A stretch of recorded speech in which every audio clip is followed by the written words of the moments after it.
Bunkers మీరు టీవీలో చూసుంటారు.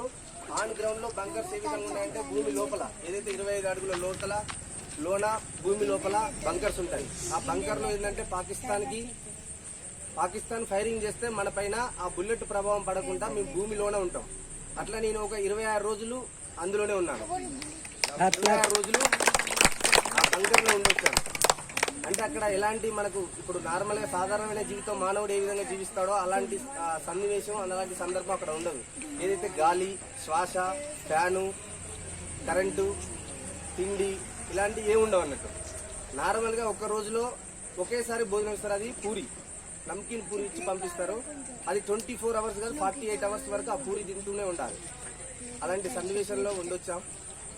సో ఇలాంటి అవకాశం నాకు ఇచ్చిన నా తల్లి, అలాగే నా భరతమాత, నా భారతదేశం, అలాగే నన్ను కనిపించిన ఈ ఊరు. నేను ఏదైతే నా బాల్యం నుండి నా చిన్నప్పటి నుండి అందరూ ఎక్కడెక్కడో ఉంటారు, కానీ నేను జన్మించిన దగ్గర నుండి నాకు జాబ్ వచ్చే వరకు కూడా నేను ఇదే గ్రామంలో ఉండి ఇదే గ్రామంలో పెరిగి ఇదే గ్రామ యువకులు అందరు పెద్దల ముందు నేను పెరిగిన వాడిని.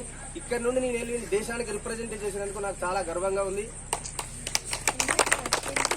చాలా గర్వపడుతున్నాను.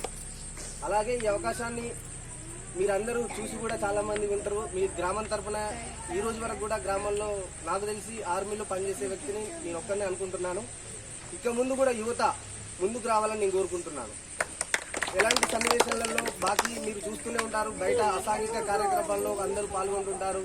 బెట్టింగ్ యాప్స్ అని, లేదంటే ఇంకా ఇతరత్ర చలనచిత్రాల వైపు దూచడం, లేదంటే గేమ్స్, స్పోర్ట్స్, బెట్టింగ్ యాప్స్ అలాంటి విషయాలలో చాలా యువత ఏంటంటే స్మగ్లింగ్, స్మోకింగ్ ఇలాంటి విషయాలపైన చాలా యువత ఎక్కువ చేస్తున్నారంటే వాటి మీద దృష్టి పెడుతున్నారు. అలాంటి తగ్గించుకొని ఏదైతే మీరు ఎక్కడి వరకు చదువుతున్నారో ఆ చదువుకు విలువ కావాలి, మన తల్లిదండ్రులకు విలువ తెప్పించాలి, మన పక్కన ఉండే బంధువులు మనకు ఉండే రిలేషన్స్ ని, అలాగే మన ఊరిలో జరిగే ఇలాంటి సన్నివేశాలకు మనం ప్రతికూలంగా వెళ్ళాలంటే మనం చదివిన చదువుకి గౌరవం తెచ్చుకోవాలంటే మనం ఏదో ఒకటి సాధించాలి.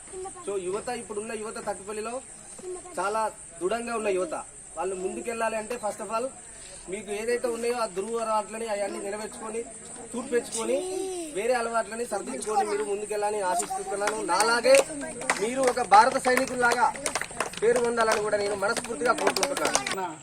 కొత్త సంపత్ గారు వీళ్ళ సంపత్ గారిని ఈ తట్టిపల్లి పురిటి గడ్డ మనమందరం తట్టిపల్లి గడ్డ అంటే మనమందరం పిల్లలు.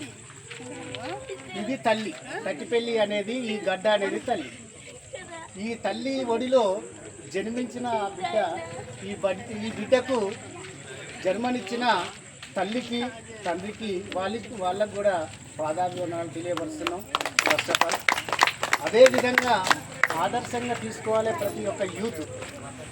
ఈ రోజున మనం చూస్తూ ఉన్నాం మన పిల్లల్ని. ఎంతోమంది పిల్లలు వాళ్ళకు తెలివితేటలు ఉన్నాయి, వాళ్ళు ఎంతో ఆలోచనతోటి ముందుకు పోయే విధానాలు ఉన్నా కానీ వాళ్ళు చెడు అలవాట్లకు పాల్పడుతూ ఉన్నారు కొంతమంది. అయితే అందులో భాగంగా మనం మన పిల్లల్ని అసలు ఏం చేస్తారు, ఎప్పుడైతే ఒక రైతు ఒక తోట లేకపోతే ఏదన్నా ఒక వ్యవసాయం చేసినప్పుడు ఆ వ్యవసాయాన్ని మంచిగా పండియడం కోసం పర్యవేక్షణ చేస్తాడు ఆ యజమాని. పర్యవేక్షణ అంటే పురుగు పడిందా, లేకపోతే కోతులు పడుతున్నాయా, లేకపోతే ఎవరైనా దొంగతనం చేయక కూరగాయలు కానీ ఇంకేదైనా పండించిన పంటని దోసుకుపోవడానికి ప్రయత్నం చేస్తురా అనే ఒక పర్యవేక్షణ అంటారు. అది యజమాని చేస్తూ ఉంటాడు. అదే దృష్టి కుటుంబం మీద కూడా పెట్టాల్సిన అవసరం, బాధ్యత కూడా ఆ తల్లిదండ్రుల మీద ఉండదు. అప్పుడే ఆ తల్లిదండ్రులు పెట్టిన ఆ యొక్క ఆలోచన, ఆ బాధ్యతని పిల్లలకు పంచాలి. చెడు అలవాట్లు వచ్చినప్పుడు వాళ్ళని మార్చాలి, కొట్టి కాదు. భవిష్యత్తులో పిల్లలు ఏ విధంగా తయారవుతున్నారో, ఎవరైతే ఇలాంటి మన సైనికులు ఏ విధంగానైతే తీర్చిదిద్ది ఒక ఉన్నతమైన స్థానాన్ని పొందిరో వాళ్ళని ఆదర్శంగా తీసుకోండి నాన్న అని పిల్లలకు తెలియపరచాలి. కొడితే రాదు బుద్ధి, వాళ్ళకు జ్ఞానం చెప్పాలి. అంతే తప్ప వాళ్ళని కొట్టి భయపెడితే వాళ్ళు ముదిరిపోయి ఇక గింతకన్నా ఇంకేం చేయగలుగుతారు అనే ఒక ఆలోచనకు వస్తారు. కానీ ఎప్పుడైనా కానీ బెదిరియకుండా ఆప్యాయతగా చెప్పి పిల్లల్ని తీర్చిదిద్దే ప్రయత్నం చేయండి.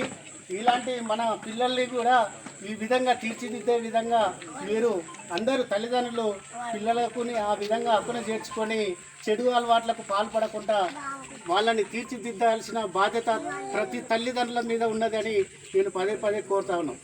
అదేవిధంగా ఈ తట్టిపల్లి గడ్డ మీద జన్మించిన ఎంతోమంది అసలు మన అన్న వాళ్ళ బిడ్డ అయితేంది, ఇక్కడ నారాయణ గారు వాళ్ళ కొడుకు అయితేంది, లక్ష్మణాచారి గారు, ఇంకా అట్లనే అంటే అందరి పేర్లు మన నీరుడు ఎంకన్న వాళ్ళ కుటుంబం అయితేంది, అట్లనే చూసుకుంటా పోతే ఇంకా కొంతమంది అట్లా ఎంతోమంది ఒక జాబు ప్రభుత్వ జాబు ఎంతోమంది కష్టపడ్డారు. ఇంకోటి చెప్పాలంటే చదువుకుంటూ కుప్పలు కొట్టిరు ఇక్కడ, అది మీ అందరికీ కూడా తెలుసు గురవారు.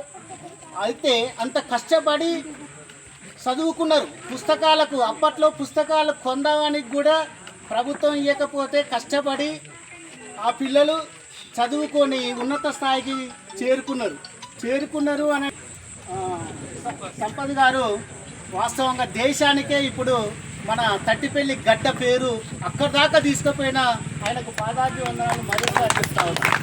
అంటే ఇదే రీతిలో మన పిల్లలు ఎందుకు ఎదగకూడదు అనే ఒక కోణాన్ని మీరు దృష్టిలో పెట్టుకొని పిల్లల్ని మంచిగా చదివించి ఇలా నా బిడ్డ కూడా వాస్తవంగా సిబిఎస్ఈ అంటే స్టేట్ కాదు, అర్థమైందా, కేంద్రం అంటే ఓళ్ళ ఈ స్టేట్కు కేంద్రానికి తేడా ఉంటుంది. ఎగ్జామ్స్ కూడా స్టడీ కూడా అదే విధంగా ఉంటుంది.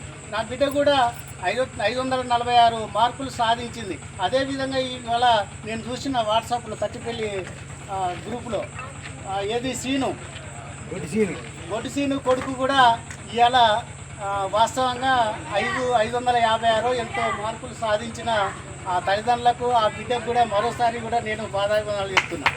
ఎందుకు